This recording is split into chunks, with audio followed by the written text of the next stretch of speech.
Alléluia. Il n'y a pas d'infécondité dans la vie d'un homme qui craint Dieu.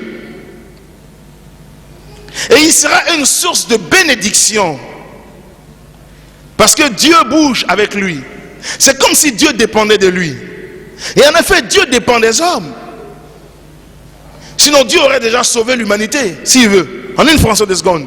Mais il a voulu être mon associé et votre associé. De telle sorte que je puisse lui servir d'instrument. Donc Dieu dépend de moi. Écoutez, si je n'ai pas envie de prêcher, le Saint-Esprit va ouvrir ma bouche. Je suis ici, si Dieu, je ne prêche pas. L'esprit, ça sera une désobéissance. Je vais payer le prix de ma désobéissance, mais Dieu ne viendra pas mettre de fourchettes dans ma bouche pour commencer à tirer ma bouche et l'élargir pour dire non, il dit qu'il faut que tu prêches. Aussi longtemps que je n'ai pas envie de faire quelque chose, Dieu ne violera pas ma volonté souveraine. Parce que Dieu ne viole pas la volonté d'un homme. Voilà pourquoi je dis Dieu dépend de l'homme qui le sert. Puisqu'il est esprit. La présence de Dieu fait la différence dans la vie de celui qui sert Dieu. Je voudrais que nous ouvrons nos Bibles dans le livre de 1 Chroniques chapitre 13 verset 9 à 14. Dit la présence de Dieu me conduira à l'accomplissement.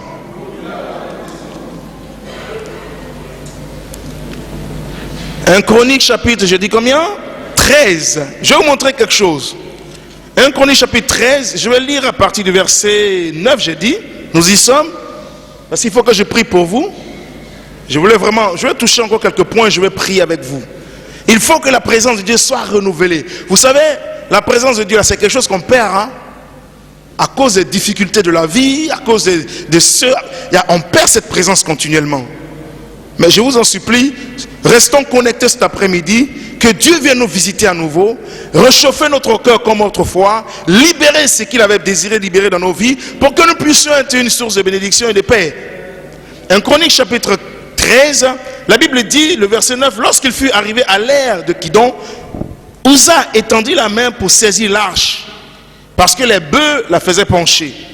La colère de l'Éternel s'enflamma contre Uza, et l'Éternel le frappa, parce qu'il avait étendu la main sur l'arche. Uza mourut là devant Dieu.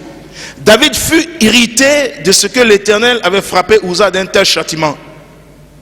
Et ce lieu a été appelé jusqu'à ce jour Uza Péré, ou Péré Uza. David eut peur de Dieu en ce jour-là et il dit, comment ferais-je entrer chez moi l'arche de Dieu? Le verset 13 est assez intéressant.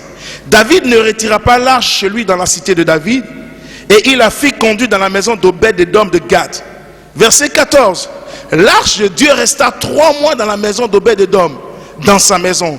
Et l'Éternel bénit la maison d'Obed-Édom et tout ce qui lui appartenait. Vous voyez, David a eu peur de la présence de Dieu, pensant que s'il envoie chez l'autre monsieur, hein, ça va compliquer la situation. Mais c'était mal connaître Dieu. Jusque-là, on n'avait pas dit dans la Bible que ce Obed était béni. Obed était certainement en train de lutter avec beaucoup d'éléments de sa vie. Certainement qu'il cherchait un accomplissement, une percée, une sortie. C'est quelqu'un peut-être qui disait, il faut que les choses changent. Et comme ça, sur un coup de machin, sur un coup de hasard comme ça, pour ne pas dire sur un coup de la direction divine, David envoie l'arche chez lui. Et c'est le jour où l'arche est rentrée chez cet homme que la bénédiction de Dieu, la vraie, a commencé à être manifestée. Et pourtant l'arche, ce n'est que l'image de la présence de Dieu du Nouveau Testament. Nous devions être vraiment très bénis, nous, puisque l'arche de Dieu est en nous. L'homme qui est né de nouveau est le temple de Dieu. Donc légitimement, 24 heures sur 24 heures, ma vie devrait être une vie bénie. Mes frères, si l'arche est rentrée chez cet homme et qu'il a été béni, si la présence de Dieu l'a visité, qu'il a été béni, il n'y a pas de raison à ce que toi et moi nous ne serons pas bénis. Je ne suis pas en train de prêcher un évangile de bénédiction. Je suis en train de te montrer que le droit t'est, il est légal que tu sois béni. Ton Dieu est un Dieu de bénédiction. Et moi j'ai toujours dit, par la gloire de Dieu, que si un homme ne peut pas révéler Dieu dans tout ce qu'il est dans sa vie, ça veut dire que Dieu n'existe pas.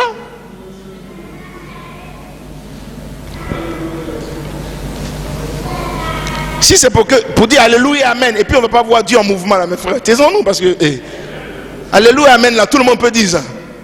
Alléluia, amen. Dieu est où? Dieu est où dans sa manifestation dans ma vie? Est-ce que ma vie est pénétrée par la vie de Dieu au point où quand les gens me regardent, ils savent qu'il y a une différence? C'est à ces choses qu'on doit aspirer. Parce que nous avons été créés en Christ pour cela. N'est-ce pas que Colossiens nous dit que nous avons été créés en Christ, préparés d'avance pour pratiquer des bonnes œuvres? Que Dieu a préparé d'avance. Dieu a préparé des bonnes œuvres pour que vous et moi nous les pratiquions, mon frère. Et comment est-ce que je vais vivre et expérimenter et pratiquer ces bonnes œuvres si Dieu n'est pas manifesté dans ma vie?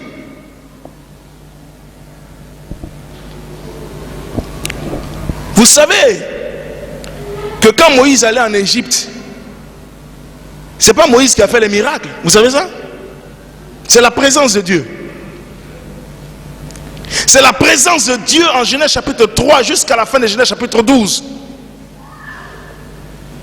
qui a fait les miracles en Égypte. Moïse n'est pas quelqu'un qui peut faire des miracles. Oui, la présence de Dieu a commencé par cette petite épreuve. Quand il luttait avec Dieu dans le chapitre 3, Dieu lui a dit, qu'est-ce que tu as en main? Il dit, c'est un bâton. Le Seigneur dit, jette-le.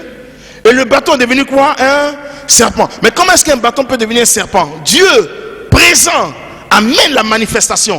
Vous voyez, la manifestation de Dieu dans la vie d'un homme est la preuve tangible que Dieu est présent. Parce que le mot manifester ou manifestation veut dire preuve. En grec, manifester veut dire preuve. La preuve de quelque chose. Ce qui est manifeste est tangible, c'est vu. Ça peut se voir et se toucher. Voilà pourquoi ce que la Bible nous dit en concernant les dons spirituels, la manifestation des dons. La preuve que les dons existent. La preuve que les dons peuvent se vivre. Peuvent être expérimentés. Et c'est la présence de Dieu qui a mené l'expérimentation de tous ces miracles dans la vie de Moïse et des enfants d'Israël. C'est Dieu qui a changé par sa présence l'eau en sang.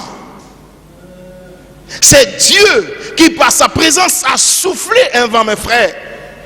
Et puis s'envoyer des grenouilles. Ces mêmes grenouilles sont parties par le vent. Si la présence de Dieu se trouve dans la vie d'un homme, même ses ennemis vont commencer à trembler.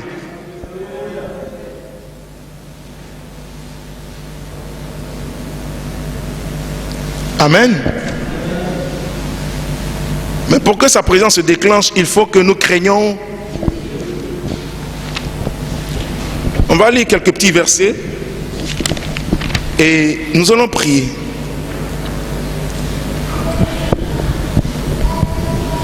La présence de Dieu apporte des jugements sur nos ennemis.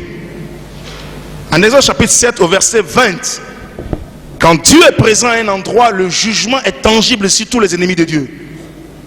Et en Exode 7, 20, vous pouvez seulement le noter, nous voyons le jugement de Dieu commencer sur l'Égypte. Le même Moïse qu'ils ont chassé 40 années avant, cette fois-ci Moïse revient, mais il ne revient pas seul. Il revient avec l'Éternel. D'ailleurs Dieu lui a dit, tu vois, je me suis révélé à Abraham comme le Dieu Tout-Puissant. C'est-à-dire El Shaddai. Mais à toi je me révèle comme étant l'Éternel. Ça c'est un autre niveau de la grandeur de Dieu. El Shaddai, c'est à partir de ce que Abraham vit et ce que Dieu veut faire avec lui. L'Éternel, allez-y l'étudier dans la Bible, c'est le Dieu, en l'Éternel se trouve El Shaddai, Elohim, El Elyon, c'est toute la capacité divine et toute la grandeur de Dieu qui se retrouve dans son nom éternel, Jéhovah. Et Dieu n'est pas venu dans la vie de Moïse comme étant juste El Shaddai, il est venu comme Jéhovah, le Dieu suprême. Et sa présence l'accompagne en Égypte. Il peut donc challenger Pharaon sans avoir peur de lui. Il peut lui dire, laisse le peuple de Dieu partir. Et quand il ne veut pas dire, bon attends, tu vas voir. Quand il met les mains en l'air comme ça, Dieu descend. Et il frappe un petit coup. Jusqu'au temps où Dieu dit, j'ai encore un dernier truc à faire. Il faut que je tue les premiers-nés.